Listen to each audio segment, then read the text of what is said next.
Doctor Yunus সাহেব, আপনি ভালো মানুষ, আপনার অন্যান্য বিষয়বাদ, কিন্তু এইভাবে শিক্ষা কমিশন গঠন করলেন একটা।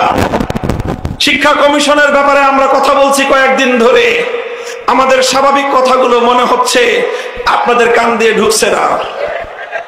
শিক্ষা কমিশন, এদেশের 90 লাখ সন্তানেরা কি পড়াশোনা করবে, তাদের সেই পাঠ্যসূচি, তাদের শিক্ষা ব্যবস্থা প্রণয়ন করে দিবে। এই ধরনের কামরুল হাসান মামুন নামে এবং সামিনা লুৎফা নামে সমকামীদের প্রমোটকারী এই ধরনের কুলাঙ্গারদেরকে দিয়ে বাংলাদেশের শিক্ষা ব্যবস্থায় বাস্তবায়ন করার ষড়যন্ত্র হলে বাংলাদেশটায় আমার স্বপ্ন চত্বর হবে।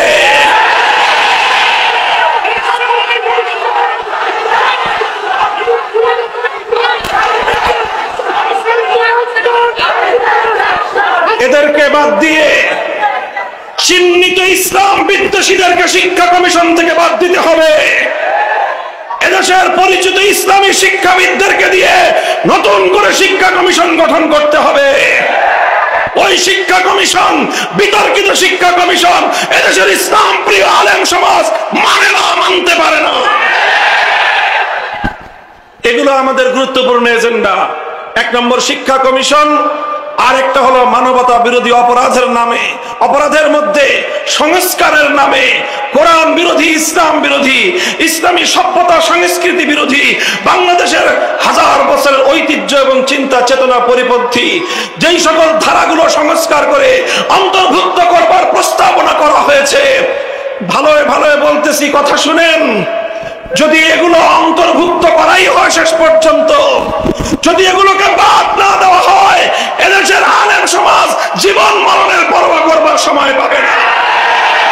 এদেশের ধর্মপ্রাণ মুসলমান যুদ্ধে ঝাঁপিয়ে পড়তে বাধ্য হবে। তার দায়িত্ব ডক্টর ইউনূস সাহেব সম্পূর্ণ আপনাকে বহন করতে হবে। আপনি মনে করবেন না যে বিদেশি শক্তিগুলো আপনাকে সবকিছু করে দিবে। শেখ হাসিনার থেকে শিক্ষা গ্রহণ করেন। শেখ হাসিনার পাশে নরেন্দ্র মোদীর বিশাল ভারত ছিল, বিশাল ভারত ছিল। 15 বছর তাকে সেফটি দিয়েছে, কিন্তু এদেশের মানুষের চূড়ান্ত উত্থানের সময় ভারতও পারে নাই শেখ হাসিনাকে শেষ রক্ষা করতে। যদি আপনারা ইসলামের বিরুদ্ধে, এদেশের মানুষের হাজার বছরের চিন্তা চেতনা এবং ঐতিহ্যের বিরুদ্ধে যদি কার্যকলাপ পরিচালনা করতে চান, বিদেশি শক্তি আপনাদেরকে প্রোটেক্ট করতে পারবে না। শেখ হাসিনার তো ভারত আশ্রয় দিছিল, সীমান্তের ওই পারে চলে গেছে। আপনারা এখান থেকে উড়াল দিয়ে আমেরিকা যেতে যেতে আপনারা কিন্তু পারবেন না। কাজে ভাবিয়া করিও কাজ, করিয়া ভাবিও না। শান্তভাবে কথা বললাম, কথাগুলো কানে তুলেন। ভারতে সেই মহারাষ্ট্রে আমার নবীকে কটূক্তি করার যে জঘন্য ঘটনা সংঘটিত হয়েছে, বাংলাদেশে ভারতীয় রাষ্ট্রদূতকে তলব করে সতর্ক করুন, সতর্ক করুন। ভারতের সাথে কূটনৈতিক সম্পর্ক ছিন্ন করুন। ওরা আমার নবীকে গালি দিবে, আর আপনারা ইলিশ মাছের রপ্তানি করে তাদেরকে আপনারা আপনাদের সাথে হালকা খাতির দেখাবেন।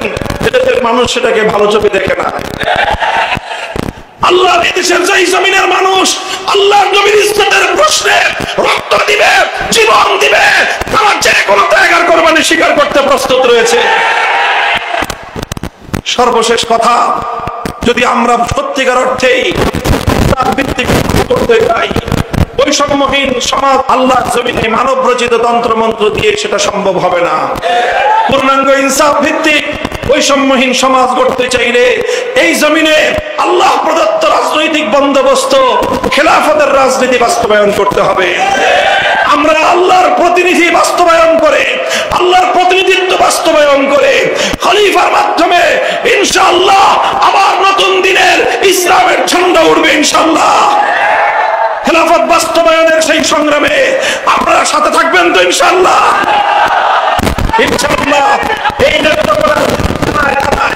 উপজেলায় উপজেলায়, প্রত্যেকটা পাড়ায় পাড়ায়, মহল্লায় মহল্লায় বাংলাদেশ খেলাফত মজলিস, যুব মজলিস সহ আমাদের সহযোগিতা করে তুলবেন ইনশাআল্লাহ। ইনশাআল্লাহ আমরা ঐক্যবদ্ধ থাকি, সংঘবদ্ধ থাকি, আমার কেউ ছিনিয়ে নিতে পারবে না। আল্লাহ রব্বুল আলামিন আমাদেরকে তৌফিক দান করুন। বিপুল প্রতি